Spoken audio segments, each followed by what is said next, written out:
শুভ সন্ধ্যা সকলকে। আমার শ্বশুরবাড়ির শীতলা মায়ের দর্শন করে আজকে শুরু করলাম আমার ভিডিওটি।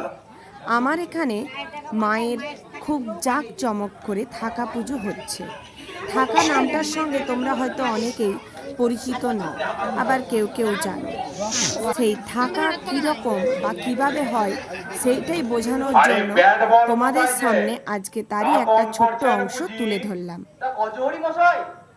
সাত সকালে চললে কোথায়?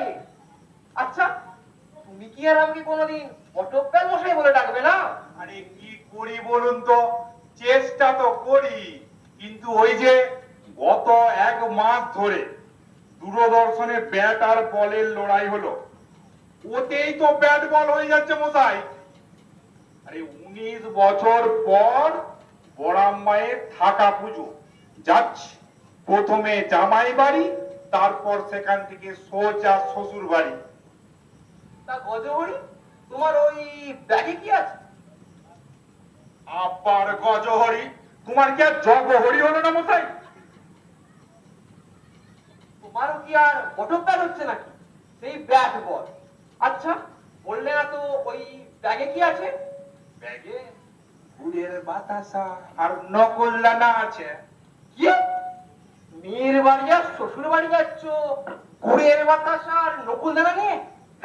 লোকে শুনলে যে হাসবে।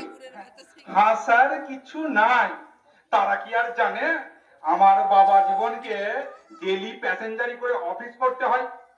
তাই সারাদিনের ধকল সহ্য করার জন্য, শরীরকে একটু ঠান্ডা রাখার জন্য সকালে ঘুম থেকে উঠে 1 গ্লাস গুড়ের বাতাসা শরবত খাই। যাই, আপনার সঙ্গে ভাট বকে আমার সময় নষ্ট হচ্ছে। মেয়ের বাড়ি নেমন্তন্ন সেরে গুড়ের বাতাসা খেয়ে নেমন্তন্ন করতে যেতে হবে শ্বশুর বাড়ি। তা গজহরি, নকুল দানা কি শ্বশুর বাড়ির জন্য? ঠিক ধরেছেন, ঠিক ধরেছেন। ওদের বিরাট বংশ, অনেক ঠাকুর, কি নেই? শীতলা, কালী, বিষ্ণু, মহাদেব, বিরাট দালান। তাই নিত্য সেবার জন্য নকুল দানার প্রয়োজন।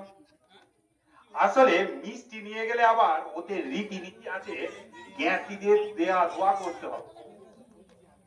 তাহলে তো মশাই আমার দুগ্গা উঠে যাবে, 1 কুইন্টালের মতো মিষ্টি লাগবে। তাই নকুল দানা নিয়ে গেলে কারুর কিছু বলার থাকবে না। তা গজহরি, আজ রাতটা কি মেয়ের বাড়িতে কাটানো হবে? না না না, ব্যাপার মশাই থাকবো না, একটু খাওয়া দাওয়া করে একটু গড়িয়েই বেলা বেলা বেরিয়ে পড়বো। অনেক কাজ, 19 বছর পর পুজো হচ্ছে, ওদের বিরাট ফলের বাগান আছে। ফেরার সময় একটা কাঁঠাল আর কয়েকটা আম নিয়ে নেব। জামাই ষষ্ঠী। তাহলে গজহরি, তোমার আর বটমদার হলো না, ব্যাট বলই রয়ে গেল। আরে আপনারও কি আর জগহরি মহল মশাই, সে তো গজহরি রয়ে গেল। যাকে আমাদের দুজনের বিশেষ যে কাজটা রয়েছে সেটা আগে সেরে নিই। উপস্থিত ভদ্র মহোদয় ও ভদ্র মহিলাগণ, আগামী 19 বছর পর শ্রী শ্রী বড়াম্মাতার থাকা পুজো মহাসমারোহে আয়োজিত হবে। আপনারা সকলে আত্মীয় বর্গ সহ এই মহাপুজোয় সশস্ত্রায় উপস্থিত হয়ে উপস্থিত হবেন, এই আমাদের স্বনির্বন্ধ আবেদন।